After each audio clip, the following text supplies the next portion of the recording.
We're now going to replace these basin taps. They've been on about 10 years and they're not very good, and the actual washer's gone in them. So the water tends to drip out of the tap and onto the porcelain behind here. Another thing with gold taps is that the finish doesn't tend to last very long. It doesn't seem to last as long as chrome does. Chrome seems to last a lot longer in a bathroom environment than what gold plate does, and it tends to wear off pretty quickly.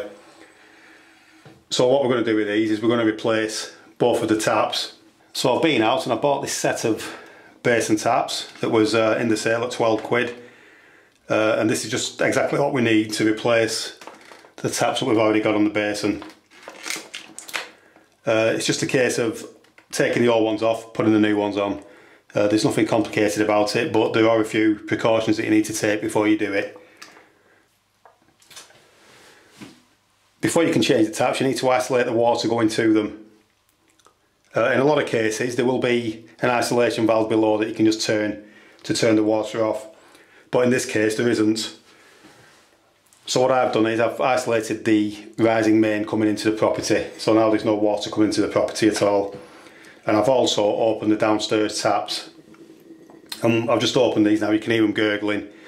That's because it's sucking the air back through. So there's no chance at all now of any water coming out of these taps, so it's quite safe to take these off. So if we take a look under here, you can see that is the earthing point that we need to keep on there.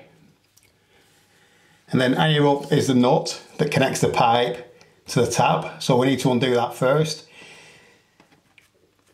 And then higher up there is the back nut that holds the tap onto the sink, and we need to undo that.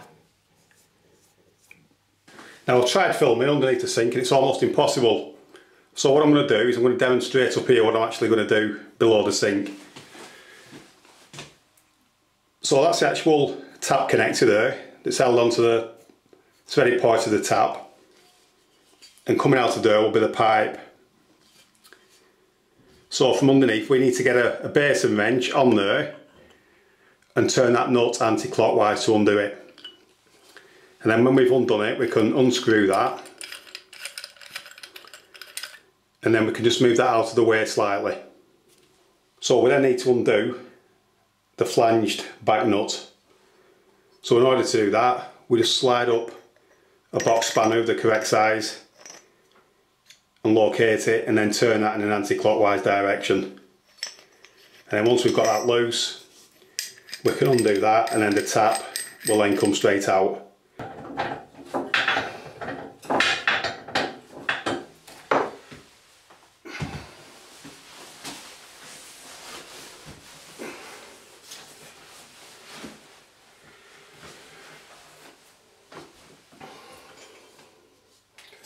So, although you can't see under here, I'm actually undoing the nut that connects to the tap. And now I can feel that that is actually loose.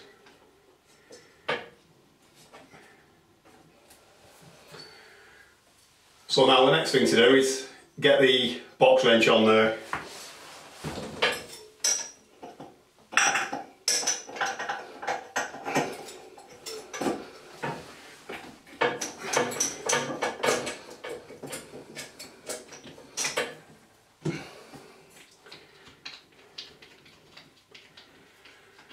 So I'm just unscrewing the flanged back nut now.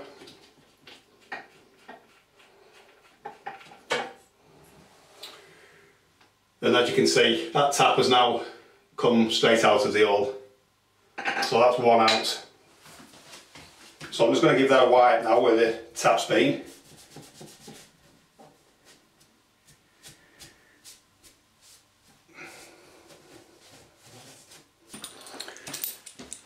Now whenever you get a tap connector like that, there should always be a felt washer in there, which is like that.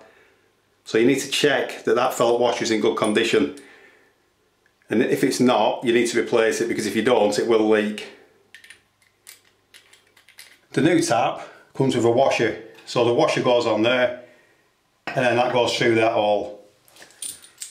Now the problem is, when you get a basin tap or a bath tap like that, the hole underneath is absolutely massive.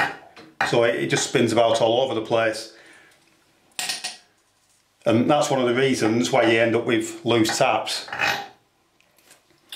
So what I've done is I've gone out and bought some centralising washers. And this particular one is a split kick. So you put your tap in the same way, and then from underneath you put the centralising washer. And that goes up in between the holes in the ceramic, and it'll actually centralise the tap. And then you put your flange back nut on and tighten that up nice and tight, and then that will centralise the tap in the hole. And once you've tightened that up, there's a good chance that the tap won't move ever again. So now what we need to do is fit the new tap. So the tap always goes on the left, so we'll just push that down there, and then from underneath we're going to put the centralising washer on, and then the flanged back nut.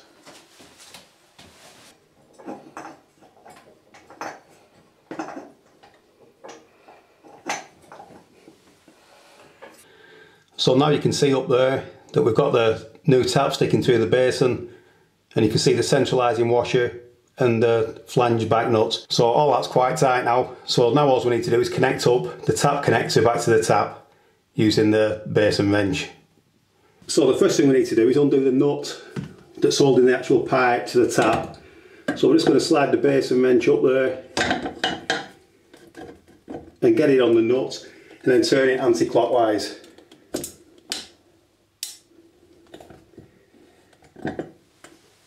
And now that's loose, I can actually undo it with my fingers. So I should just be able to pull that out of the way now.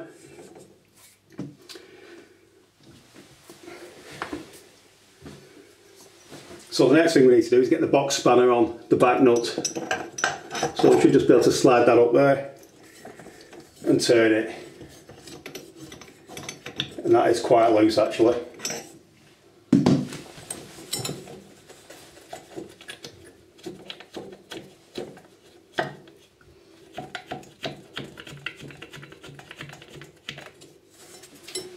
So now the back nut's off, you can just pull the tap up through the top. I've put the washer on the tap, and now I'm going to push the tap through from the top.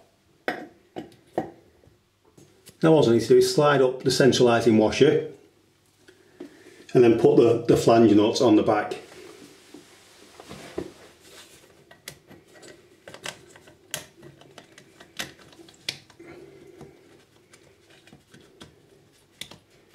So now I'll put the flanged back nut on.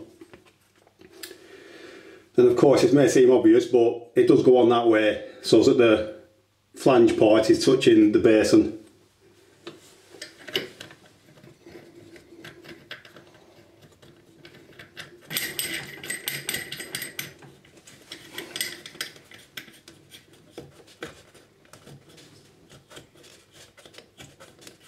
Now I've got one hand on top, holding the tap straight, and then from underneath I'm going to put the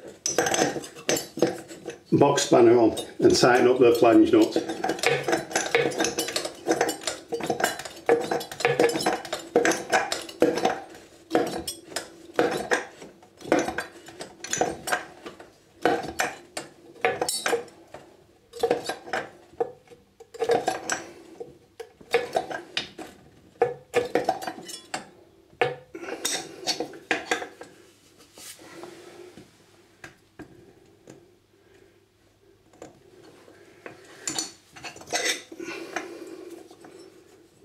So now you can see that the flange nut is tight and the tap's in the correct position. So now all we need to do is connect this water pipe back up.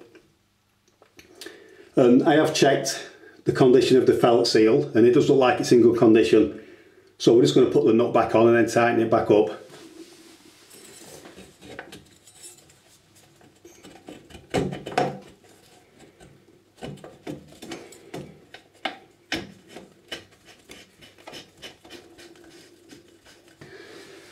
So I'm just going to hold the tap from the top, and then I'm going to get the basin wrench on and tighten it clockwise.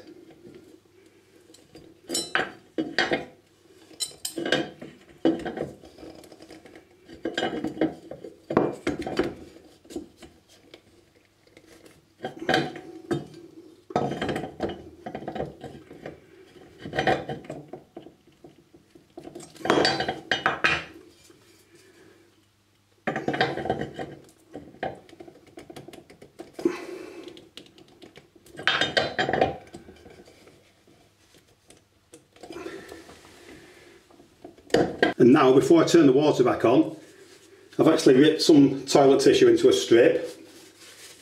I'm going to put that around the pipe. I'm going to tie it in a knot.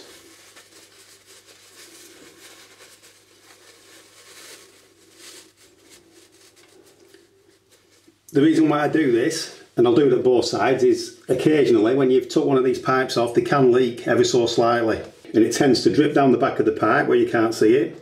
And the first thing you'll know about it is when you've got water coming through your light fitting in your room downstairs.